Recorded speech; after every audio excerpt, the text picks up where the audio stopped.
All right. Howdy, folks. Kyle Chambers for Texas Quality Assurance. Take just a few minutes here to talk about a topic that is oftentimes misunderstood, but suddenly very important for the new year. This idea of ESG, environmental issues, sustainability, and governance issues. Now, unfortunately, a lot of this is very confusing to folks. There's really no standard out there that identifies your compliance requirements and how you manage this. But the ISO 9001 standard actually has a lot in place for you. So with overlaying some of the ideas that we're already familiar with process mapping and the process approach, you can actually do a heck of a job at identifying some of your ESG requirements in the new year. Because as we know, the world's just changing, and folks are caring more and more about the organization's mission, how they accomplish things, the impact that they have on the world than they used to. And unfortunately as well, this sometimes comes with some undue virtue signaling, or appears to be corporate virtue signaling. So what I want to make sure that we pick some of these issues that you're passionate about as a business owner, business manager, is that these are in alignment with your company values and mission statement. It's the first step to having that real true authenticity that you're looking for.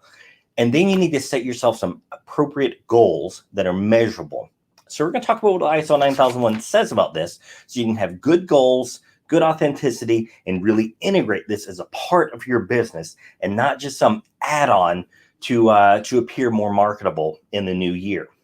So there's this idea called interested parties. It's one of these odd buzzwords that was thrown into the 2015 edition of the ISO 9001 standard. So if we go to the ISO 9001, we'll take a look at clause 4.1. So clause 4.1 is under context of the organization, and it's for understanding the organization and its context. And what it says here is that the organization shall determine external and internal issues that are relevant to the purpose and its strategic direction. So we're already talking there about this idea of strategic direction, what your mission is, what your core values are. So if you've not defined those already, you got to get those defined. So, and then it says, that the issues that are relevant to its purpose and its strategic direction that affect its ability to achieve the intended results of the quality management system. So the organization shall monitor and review information about these external and internal issues. So already we've got set up within the standard this idea that there are forces inside and outside our organization that affect our ability to provide a consistent quality product to our clients. Now you'll find that a very similar statement exists in the 9001 standard, quality management, the 14001 standard, environmental, 45001, health and safety, and many other standards that also fall under the new Annex SL guidelines. So what this means is to have an effective management system, regardless if we're talking about quality, health, safety, environmental, information security, doesn't matter. We want to identify our interested parties. Who are the folks or the organizations or the issues that affect our organization that we also have an impact on? So I use the example a lot that we had a client who had a neighborhood that was maybe half a mile through the woods behind them, and their blast facility was simply too noisy. This was a simple issue that could have been accounted for ahead of time with a little bit of forethought, with identifying the needs for interested parties ahead of time, as opposed to a reactionary measure.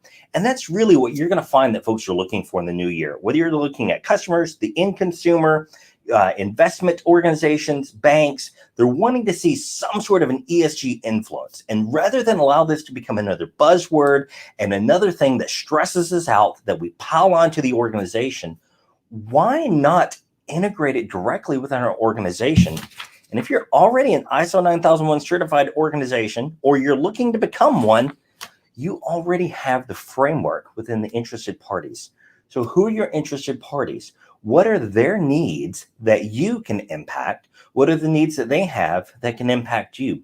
Once these are documented, it's not much more difficult to start establishing annual goals and metrics to ensure that you've achieved those goals. So let's not let this idea of ESG and the environmental issues, sustainability issues, and governance issues, let's not let these overcomplicate us, and let's do the best we can in the new year to really integrate these into our process so that they're in alignment with the strategic vision of our organization, and not just survive, but thrive in 2021 and do the absolute best we can for the environment and the economy and the marketplace around us.